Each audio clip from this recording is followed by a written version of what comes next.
Do you need more listings? Do you have buyers that can't find any homes to buy? If your answer is yes to both of those questions, then you need to watch today's Monday Morning Minute.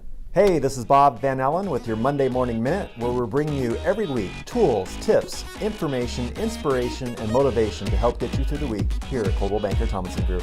All right, so in a normal market, a normal balanced market, when we take a listing, we can actually leverage that to turn it into buyers. But in the seller's market that we have right now with low inventory, we actually have to turn that thinking on its head.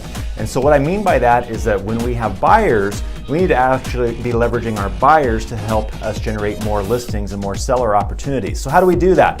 Well, there's a couple of practical tips that I have for you. And I had lots of success when I did this as an agent when I sold actively in the last seller's market about 10 years ago. But take the buyers that you have right now that you can't find product for and go create the inventory. Create the inventory for that buyer.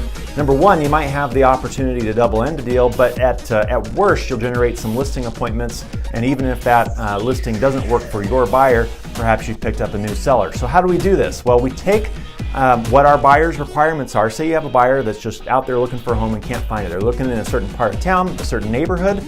You're going to go into MLS and look at the past listings that have sold several years ago. You're going to go in the tax records, or you're going to follow up, get in touch with your favorite title company, customer service department, have them put together a list of owner-occupied addresses in that neighborhood that meet your criteria. And you can have them help you scrub that list to make sure that you're getting the right target list of prospective homeowners.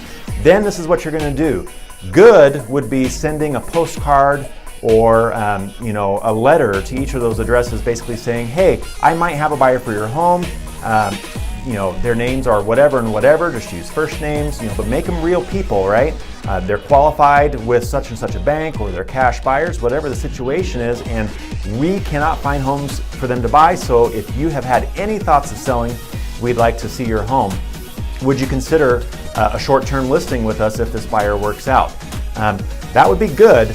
Better or best would be go door knocking on those particular homes. Yes, it takes more work, but actually go out there and get face-to-face with prospective sellers in the neighborhood that your buyer is interested in, and ask them the question and just tell them the story. Be real and authentic. Hey, I've got a buyer and they're looking in this neighborhood and there's no homes listed for sale that meet their criteria currently. Have you had any thoughts of selling?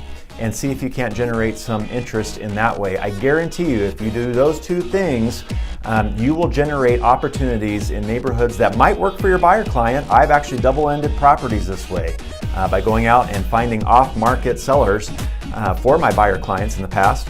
You might do that, but at worst, you're going to have an opportunity to connect with prospective sellers that even if their property does not match your buyer's needs, maybe they're thinking of selling here in the near term, and you've now just made a connection with them. Thanks so much for watching. If you have any questions about how to put this into practice, talk to myself or your manager. We'd love to help. Thanks.